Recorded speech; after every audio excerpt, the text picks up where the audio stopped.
Usually, a medical diagnosis is pretty binary. Right. You look at an X-ray, you see a jagged white line on a broken bone, and the doctor just points and says, there it is.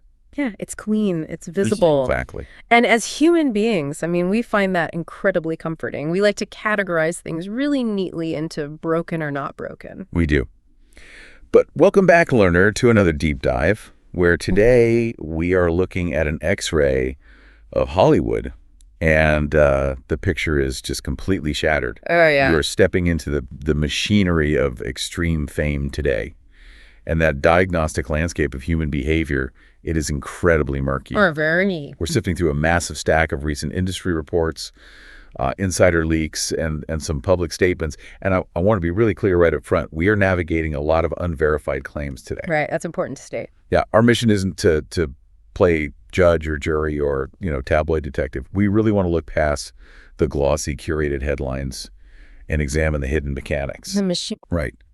We're looking at the intense PR facades, the extreme control, and the severe psychological toll this industry just takes on its biggest stars. And I think that's a really vital distinction to make. We are looking at what is being said in these industry circles and analyzing, why those specific narratives matter to our understanding of modern pop culture. Yeah. We want to understand the machinery itself without necessarily endorsing the behavior or verifying every single scandalous detail as absolute fact. Because the mechanics themselves tell a very dark story. They really do. And I want to start at what might be the absolute darkest extreme of this ecosystem, focusing on how vulnerable individuals get trapped in these cycles of exploitation. Mm-hmm.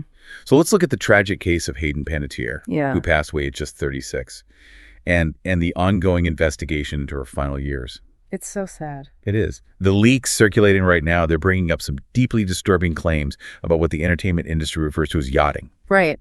And for those unfamiliar with that term, yachting is this open secret in certain elite circles. Yeah. It basically refers to situations where actresses or models or influencers are essentially compensated to act as companions. Companions in air quotes. Right. Often far more than just companions for the ultra-wealthy on private lots. So the claim in these reports is that she was essentially being pawned off in these back rooms. Yes. And a lot of this chatter points to a woman named Diana Jenkins, who allegedly assembled these massive floating parties for billionaires, supermodels, and celebrities like Kid Rock. Mm-hmm. But what makes this genuinely surreal is how singer James Blunt suddenly factors into all of this. The James Blunt connection is quite striking when you look at their documented associations. It's bizarre. Yeah, Blunt actually wrote a chapter in his own book about Diana Jenkins detailing these exact types of trips, specifically around the Cannes Film Festival. Wait, he wrote about this in his own published book? Yeah. He described it, in his own words, as her literally kidnapping dancers from clubs to bring back to the boat. Wow. And just casually handing out Adderall to keep the party going? Which is already wild to just put in writing. Right. But then Blunt recently released a summer hit song. And the music video features him literally capturing a man, tying him up with a bag over his head, and seemingly preparing to eat him for dinner. Yeah, it's an incredibly dark visual. And given the swirling rumors that Hayden was trying to expose some very dark exploitative powers in Hollywood right before her death, this video has completely fueled public speculation. Absolutely. And it's like, is this just terrible timing and a creepy artistic choice, or is it a bizarre wink at something much more sinister? Well, what's fascinating here is how these massive, shadowy industry rumors often obscure the much more intimate, localized abuse that's happening right in front of us. Oh, interesting. Because if you look at the chatter surrounding her passing, a massive focus is actually on the enablers much closer to home. Specifically, her on and off boyfriend, Brian Hickerson, and her estranged mother, Leslie. Yeah, let's talk about the boyfriend first, because the details trickling out from these leaks are horrifying. They are. Taking over her bank accounts, isolating her. This is a textbook look at the anatomy of the domestic violence cycle, or DV cycle. Yeah. We often think of domestic violence purely in terms of physical altercations, Right, like black eyes and bruises. Exactly. But the control is profoundly psychological and financial. Could you break that down? Like, how does that isolation actually happen day to day? Yeah, so it usually starts under the guise of help. help. Yeah, the abuser says, you're so stressed, let me handle your bank accounts. Or they'll say, your friends are just using you for your fame, you don't really need them. Wow, so framing it as protection. Exactly. The mechanism of control relies on systematically removing any external support systems. Right. Once you cut the financial independence and you isolate the victim from friends who provide a reality check. Because friends will say, hey, this guy is bad news. Right. You eliminate those voices, and then you can keep them in a constant state of manufactured chaos.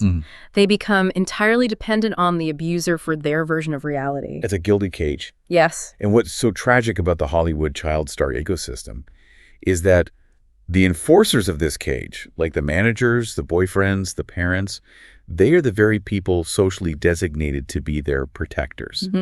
You look at her mother, who put Hayden in a commercial at, I think it was 11 months old. Yes, 11 months. 11 months. Managed her career, and then, after Hayden's death, publicly claimed that she, the mother, suffered 20 years of trauma from parenting a child star. It's a profound inversion of the caretaking role. Yeah. Because when a child becomes the primary breadwinner for a family, the parent-child dynamic is just entirely compromised. Because they're the boss, basically. Right. The parent relies on the child for survival, and psychologically, that often breeds a deep, sometimes subconscious resentment. It leads to the parent enabling destructive behavior or just looking the other way just to keep the business running. The business of their child. Yeah. The tragedy here is the systemic failure to protect the human being inside the celebrity asset.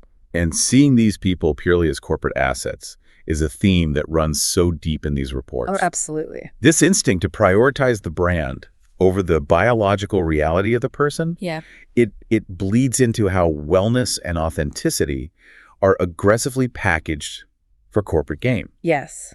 Like, have you seen the pop star Tate McRae's viral Neutrogena ad? Oh, the one filmed on the private plane. Yes. So she's ostensibly doing this intimate, authentic skincare routine while flying on a private jet. Right. But if you actually watch the footage, she doesn't even take the cap off the moisturizer. Not even an attempt at realism. None. The product never literally touches her skin. She's just rubbing her hands in the air, hovering over a face full of flawless professional makeup. Just pantomiming skincare. Exactly. And despite massive public backlash, like everyone in the comments pointing out how ridiculous and fake it is, the video garnered over 16 million views. Wow. And what's crazy is that industry insiders note the sales for the product actually boomed. Of course they did. Which is wildly ironic, considering Neutrogena notoriously dropped Hayden Panettiere as their spokesperson years ago because she publicly struggled with postpartum depression. That irony is the absolute core of the modern fame machine. A woman experiencing a real, raw human struggle like postpartum depression is deemed a brand liability. Too messy for them. Right, it's too messy. But a highly curated, blatantly fake performance of wellness on a private jet. That is rewarded by the algorithm and the market. Okay, let's unpack this for a second.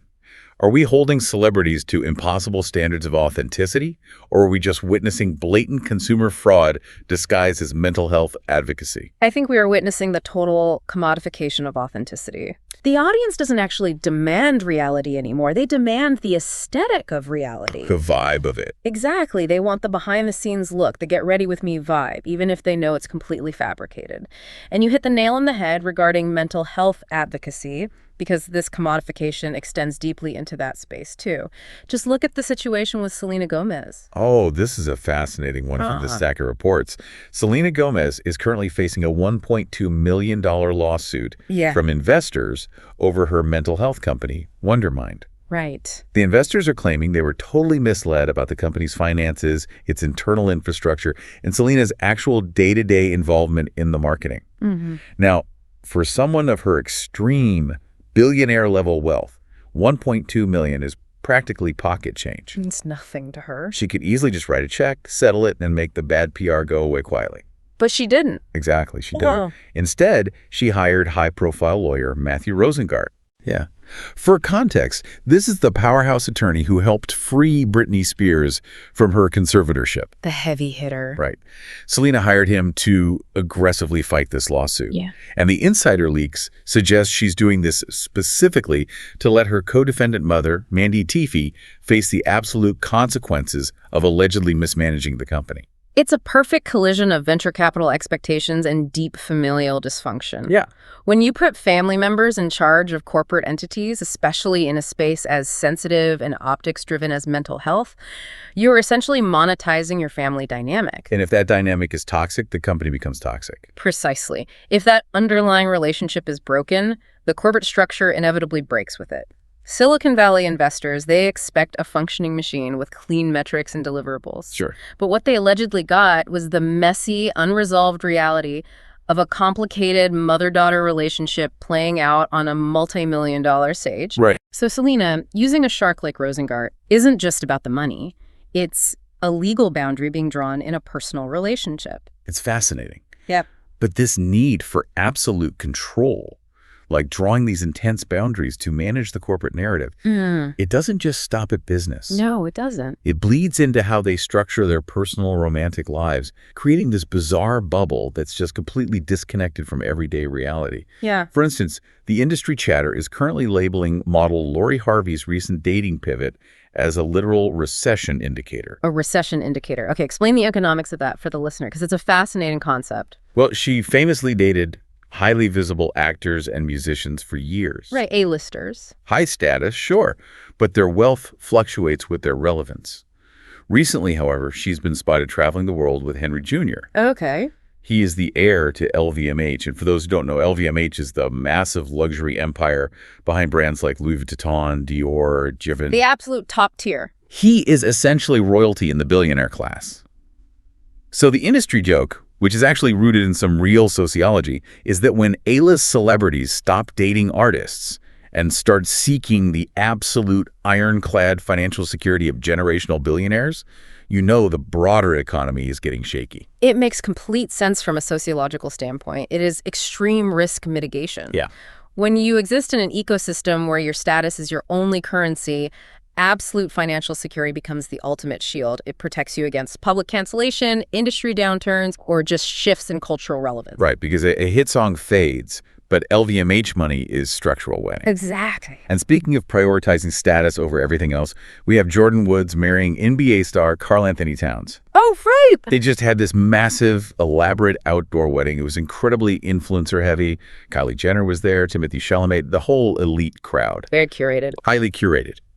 But the whispers behind the scenes highlight that this grand display of commitment is happening despite Towns publicly brushing off rampant cheating rumors in a recent interview, literally calling the gossip, quote, entertaining. It just illustrates how the public status of the marriage completely supersedes the private reality of the relationship. Right. The aesthetic is what matters. Right. Or you look at comedian Nikki Glaser.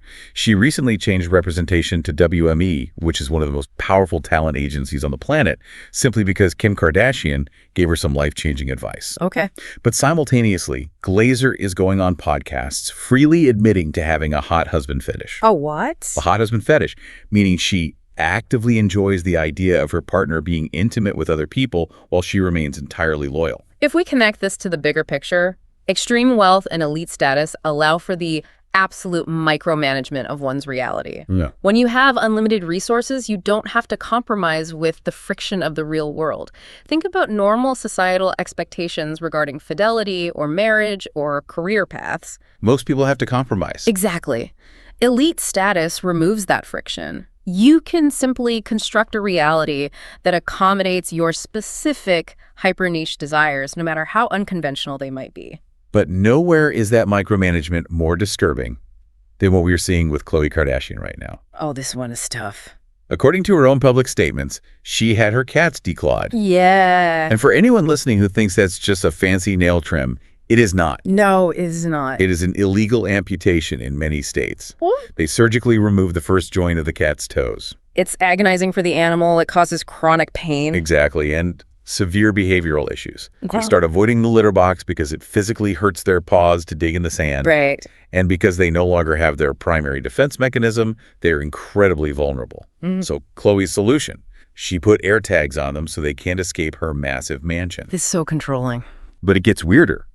When the cats started inevitably acting out and having accidents outside the litter box because they're in pain, she reportedly consulted a psychic. A psychic? Yes.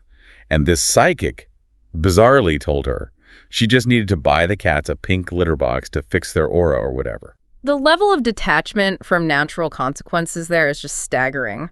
To mutilate an animal and then consult a psychic when it reacts in pain? It really is staggering.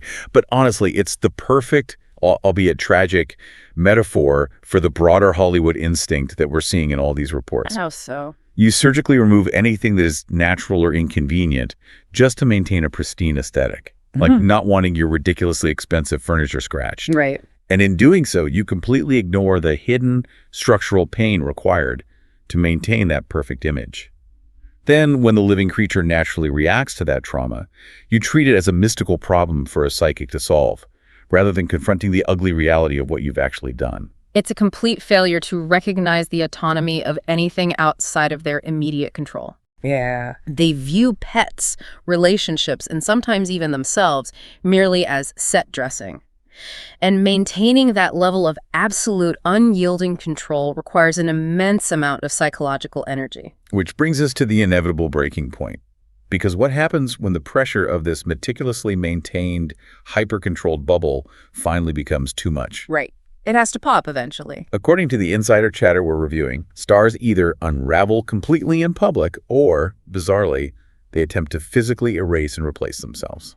The human nervous system is simply not designed to process the gaze and expectations of millions of people simultaneously. Too much data. Exactly. The pressure to constantly perform authenticity while maintaining flawless control inevitably leads to fracturing. Look at the severe physical toll of hypervisibility we're seeing right now. It's alarming. The leaks point to Jenna Ortega, who is facing intense public scrutiny over drastic weight loss and a highly concerning relationship with a musician named Elias Runnenfeld. He's been accused of violence at shows and allegedly abusing his ex. It's gotten to the point where Ortega's sister is publicly begging fans to back off and give them privacy. Yeah, that's a very scary situation. And on the other end of the spectrum, you have Kristen Stewart, who is allegedly appearing erratic and constantly, quote, itchy in public appearances. Itchy! Yeah, she's retreating to direct a movie, and sources say she's doing it strictly as an act of love just to keep her wife, Dylan, close to her on set. It reads almost as a desperate protective measure against the industry's intense isolation. They are trying to build moats around themselves. But here's where it gets really interesting, because when the actual biological human breaks down, the machinery just swaps them out. Yes. The industry whispers are heavily focused right now on this growing wild trend of alleged body doubles. The ultimate erasure of the self. Exactly. Usher recently faced massive viral accusations that he used a slimmer Catulus lookalike for a recent New Jersey concert. Fans were posting zoomed-in videos, furiously demanding refunds, saying, "That's not Usher, that's Usher." Wow. And it's not an isolated whimper. Rapper Lil Wayne is also facing widespread claims of using a body double with fake face tattoos. Fake face tattoos. Yes, why? To allegedly cover up severe health issues and seizures so his massive tour can keep printing money without interruption. This raises an important question about the modern dissociation of the artist from the art. At a certain level of global fame, a celebrity ceases to be a human being and functionally becomes a corporate franchise. Franchise, exactly. If the CEO of a major corporation gets sick, the factory doesn't stop operating. Right. The machinery of a massive arena tour involves hundreds of local jobs, millions in insurance policies, and ironclad venue contracts. The financial imperative to keep the machine running fundamentally overrides the biological reality of the performer. But think about the absolute absurdity of it. Imagine paying hundreds of dollars, standing in a packed arena, looking at a guy who kind of dances like Usher, but visibly doesn't have his signature hand tattoos. It's wild. If you're listening to this and thinking, why would anyone accept that? That's the crazy part. Have we actually reached an era where the idea of the celebrity, like their brand logo essentially, is more important to the consumer than the actual human being standing in the room? In many ways, yes, we have. It's the ultimate evolution of the PR facade. The audience wants the communal experience of the song. The human delivering it is almost secondary. Wow. And when the industry can't use a literal physical body double to protect the brand, they use extreme psychological misdirection. Like Drake. Precisely. Yeah. The chatter notes he recently appeared on a live stream dating show picked a goth streamer named Pinky Chew and casually offered to buy her mother a house. Just casually bought a house. It was a wildly generous, highly publicized spectacle. But industry insiders view this entirely as a deeply calculated distraction. It's a massive, shiny object deployed to deflect attention away from long-standing, very dark rumors about his behavior. Right. Rumors that were recently amplified globally in Kendrick Lamar's lyrics. Right. It's PR as sleight of hand. Like, look at this house I'm buying. Don't look at the allegations behind the curtain. So if we step back from all of this, what does it mean for us? Why should the listener sitting at home or driving to work care about any of this? Yeah, we've gone from dark yachting rumors and fake skincare routines on private jets to psychic litter boxes and literal concert body doubles. What is the ultimate takeaway from all these documents? I think it fundamentally changes how we must consume pop culture. The listener should care because every piece of media we discuss today, every sponsored ad, every paparazzi wedding photo, every viral concert clip is a highly curated product. Okay. These products are explicitly designed to mask incredibly complex and often very dark human realities. When we blindly consume this content, we fuel the machinery. We're paying for it. Exactly. Understanding these underlying mechanics teaches us to view media with a critical, questioning eye. We have to stop just asking, is this true? And start asking, why is this being presented to me right now? And who financially benefits from me believing it? It's about seeing the strings attached to the puppets. Yes. And that brings us right back to where we started. We wanted a clean X-ray, a simple binary diagnosis of pop culture, but there is nothing clean about it. No. The diagnostic waters aren't just muddy, they are intentionally clouded by publicists, lawyers, and billion-dollar corporate interests to keep the machine running. Precisely. The murkiness isn't an accident. The murkiness is the point.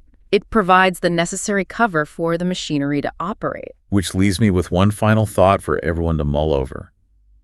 If the industry is already allegedly using physical body doubles to fulfill these grueling tour obligations, and fans are perfectly willing to accept the facade as long as the music is loud and the lights are bright, Right. how long until the messy, vulnerable human celebrities are replaced entirely by flawless, immortal AI avatars? Oh, Maybe human body doubles are just the awkward transition phase. Because if a machine never gets sick, never asks for a raise, and never ruins a brand deal with a messy scandal, maybe we're looking at a future where a fully artificial Hollywood is the only way to keep the X-ray completely clean.